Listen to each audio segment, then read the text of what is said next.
Oi, queridos. Estão bem? Eu rogo a Deus que sim e que estejam sempre gozando de paz, de alegria, gozando de saúde e de sabedoria para o auxílio uns dos outros na palavra do Senhor. Eu quero falar sobre esperança. Nós já falamos no dia 4 de abril, nós falamos sobre presos da esperança. Que nós fomos chamados e fomos salvos e Deus nos deu uma esperança.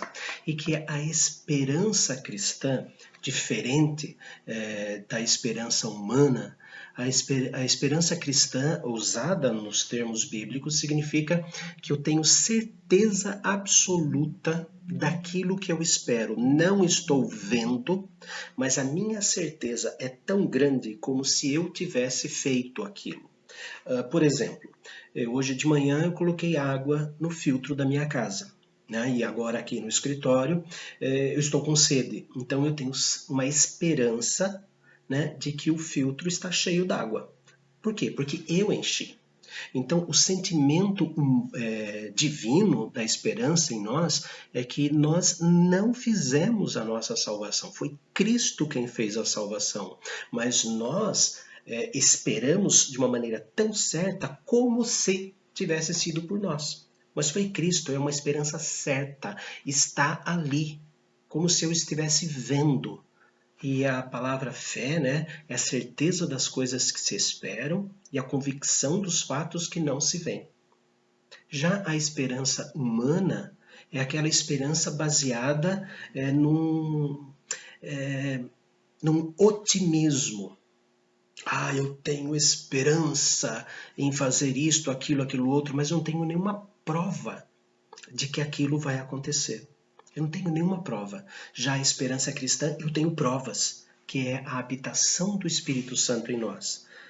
Paulo, quando escreve aos Efésios, no capítulo 1, diz que o Espírito Santo é o penhor da nossa herança. Eu não fiz a minha salvação, mas eu tenho certeza como se eu tivesse apalpado já a salvação e Deus tivesse colocado lá depois da minha morte.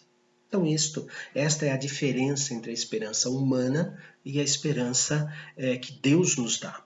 E eu quero falar com os irmãos hoje o que essa esperança certa, o que essa esperança concreta faz no cristão.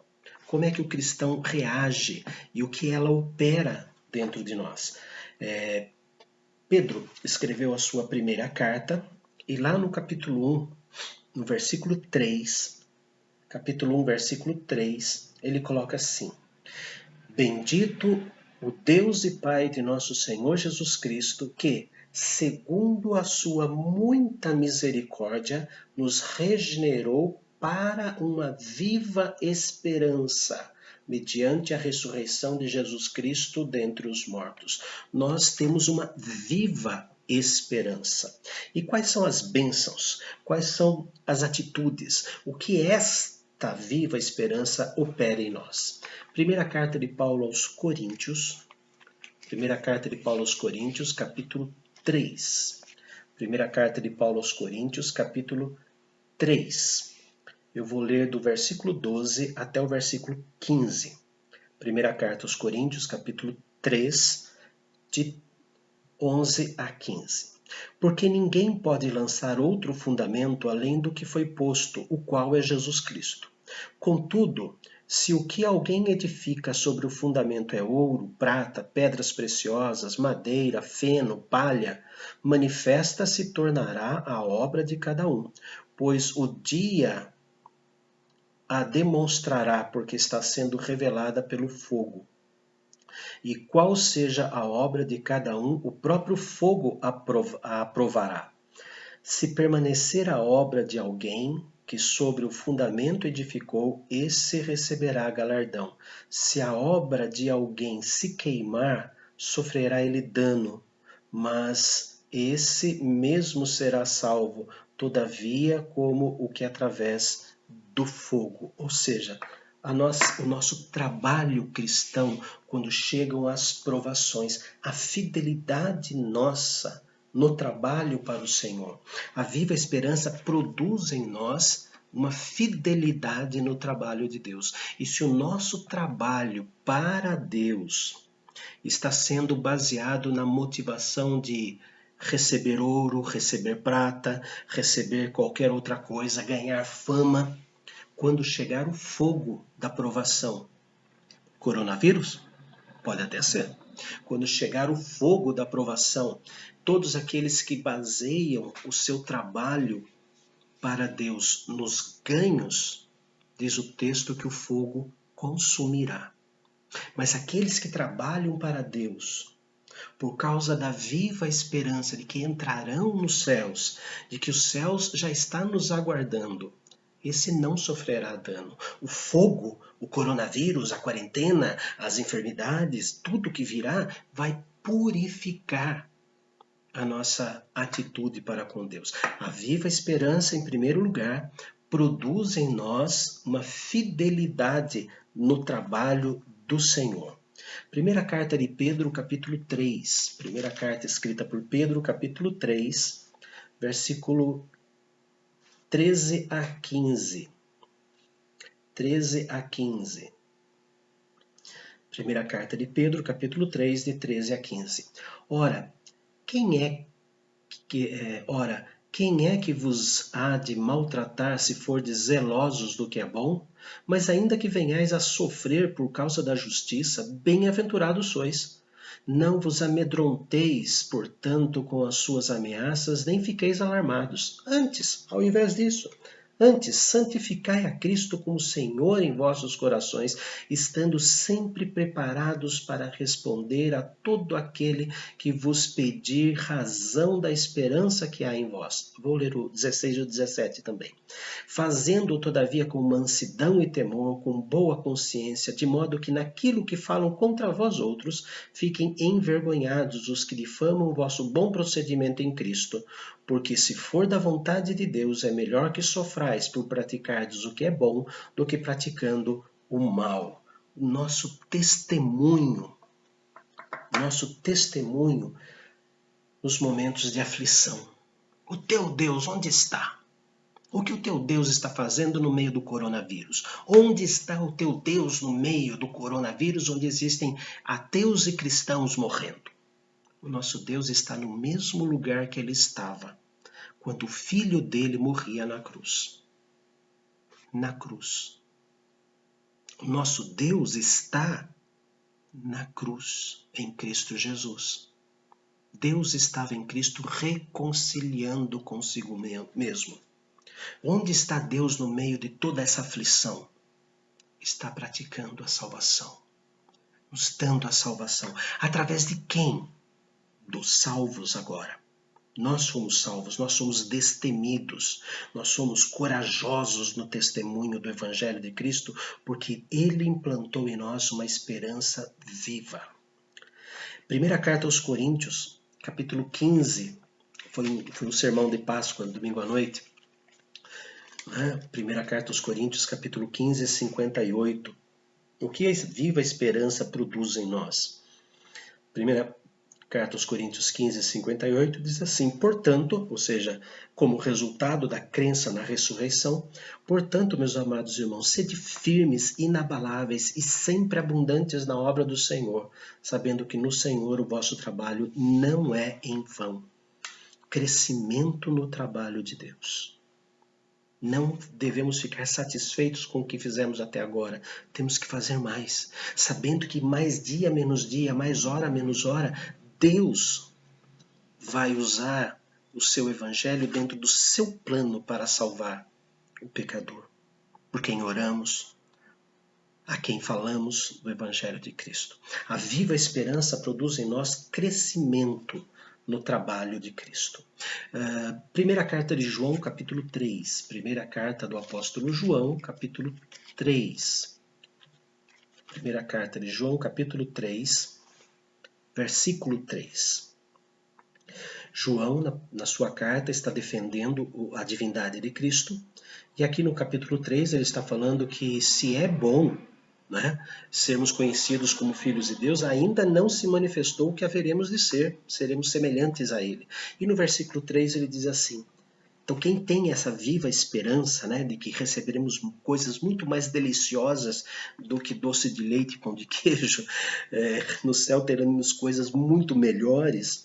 No versículo 3 diz: então, quem tem essa esperança, a si mesmo se purifica todo o que nele tem essa esperança, assim como ele é puro. Busca a santificação. Quem tem a viva esperança que entrará nos céus, pratica a santificação. Pratica a santificação. Colossenses capítulo 3. Colossenses capítulo 3, versículos 2 a 4. 2 a 4. Quem tem uma viva esperança tem uma mentalidade voltada às coisas de Deus, só pensa nas coisas de Deus. Deseja conhecer muito mais a Deus. Colossenses 3, 2 a 4 diz assim: pensai nas coisas lá do alto, não nas que são aqui da terra, porque morreste e a vossa vida está oculta juntamente com Cristo em Deus. Quando Cristo, que é a nossa vida, se manifestar, a nossa esperança da volta de Cristo, então vós também sereis manifestados com Ele em glória. Trabalha aquele que tem a viva esperança e alimenta a sua cabeça com tudo aquilo que vem de Deus. Primeira carta aos Tessalonicenses. Primeira carta aos Tessalonicenses, capítulo 1. Primeira carta aos Tessalonicenses, capítulo 1. Versículos 9 e 10. Primeira carta aos Tessalonicenses, capítulo 1, versículos 9 e 10. Paulo está escrevendo a primeira carta, né, aos Tessalonicenses, dizendo que eles são cooperadores na divulgação do Evangelho, que eles pregam para todas as pessoas, né, e que a própria verdade é testemunha de que eles são verdadeiros cristãos. Olha, a própria verdade, Jesus é testemunha de que eles são verdadeiros cristãos. Leiam o primeiro capítulo inteiro, os irmãos vão ver a maravilha desse capítulo. Mas no versículos 9 e 10 nós lemos o seguinte: pois eles mesmos, no tocante a nós, proclamam a repercussão teve o nosso ingresso no vosso meio, e como, deixando os ídolos, vos convertestes a Deus para servirdes o Deus vivo e verdadeiro, e para aguardardes nos céus o seu Filho, a quem ele ressuscitou dentre os mortos, Jesus, que nos livra da ira vindoura. Uma vida cristã real. Porque os tessalonicenses aguardavam a vinda de Cristo em glória, porque eles tinham essa expectativa, esse desejo de Jesus vir, é que eles pregavam o Evangelho, porque eles anunciavam a verdade. E para encerrar, ainda, primeira carta aos Tessalonicenses, capítulo 4,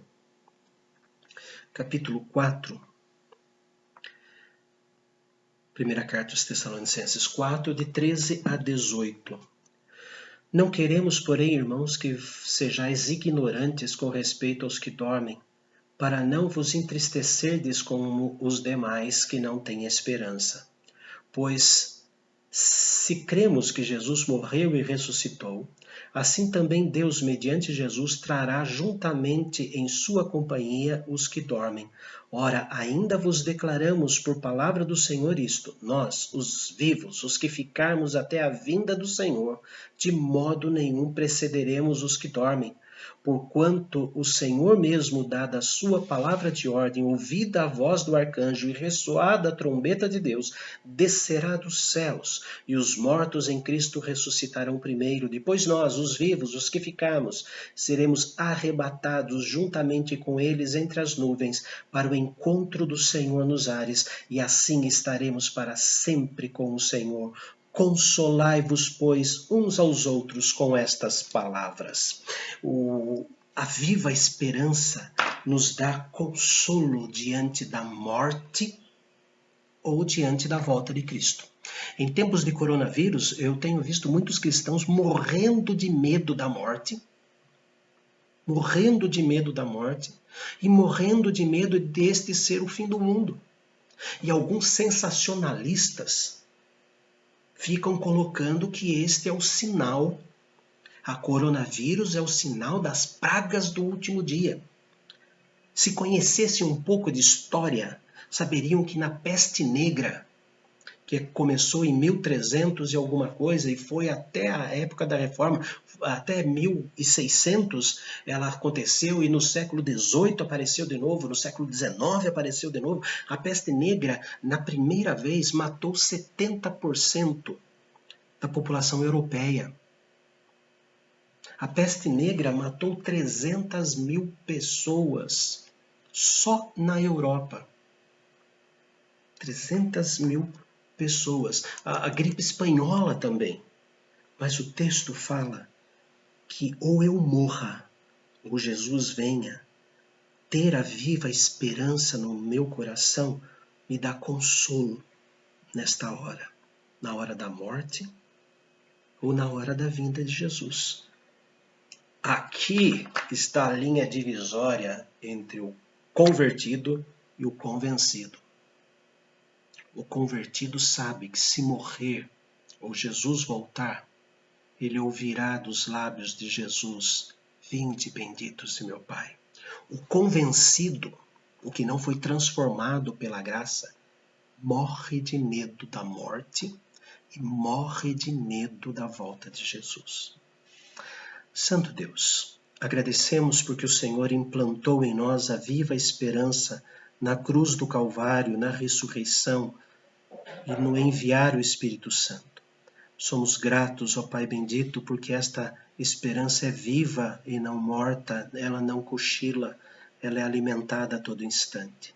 Senhor, que esta viva esperança produza em nós atitudes de cristãos e que o mundo, Senhor, saiba, e que o mundo testemunhe, e que a própria verdade, que é Jesus, testemunhe a nossa fidelidade.